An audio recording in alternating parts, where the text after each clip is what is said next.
Magandang gabi po sa inyong lahat, mga kababayan.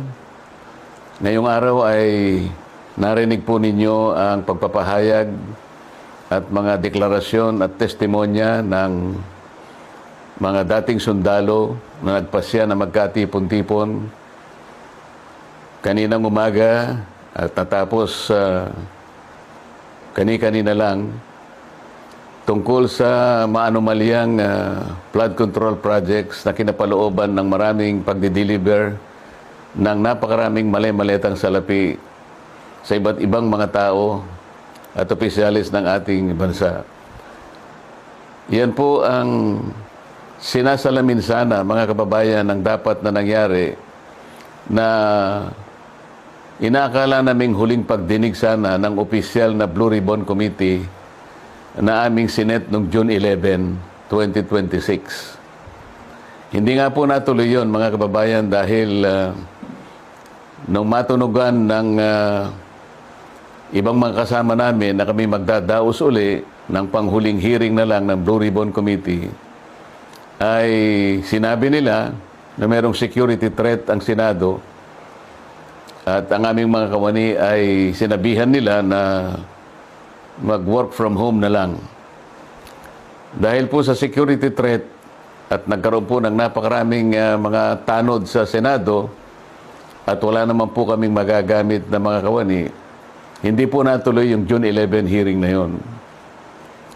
At nang dahil doon ay nagpasya ang mga kumukup-kup dun sa 18 at higit pang mga dating sundalo na maggawa na lang ng pagpapahayag na ginawa nga nila sa araw na ito. Yan po mga narinig nyo sa araw na ito ay siyang dapat na marinig po ninyo sa isang pagdinig ng Blue Ribbon Committee na ang representasyong ito ay matagal na pong itinalaga ang kanyang kakayahan na siya ang manguna na matukoy po natin ang mga taong nasa likod ng napakamalaganap at napakamalaking nakawan sa salapi ng bayan na ganap po sa kasaysayan ng ating republika. Nang dahil po dyan ay marami po ang nagkaroon ng galit sa inyong lingkod at ako po ay kinasuhan nga ng kahit mga imbentong mga kaso. At maaari pong isang araw, hindi po natin alam kung ngayon o bukas, sa kamakalawa, ay iahain po sa akin ang warrant of arrest upang ako po ay arestuhin upang hindi ko na maipagpatuloy ang aking gustong mangyari na matukoy po natin ang mga may kagagawan ng lahat ng ito at mapanagot natin sila.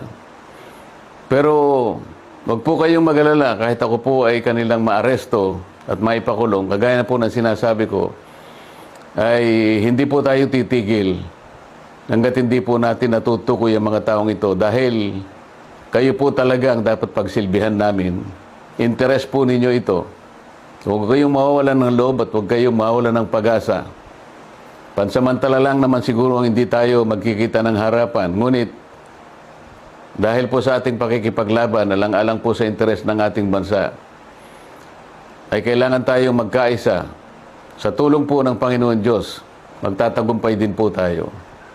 Mabuhay po kayong lahat at sana'y araw-araw ang diwa ng ating pagkakaisa ay huwag pong mawala sa bawat isa sa atin. Salamat po sa inyong lahat.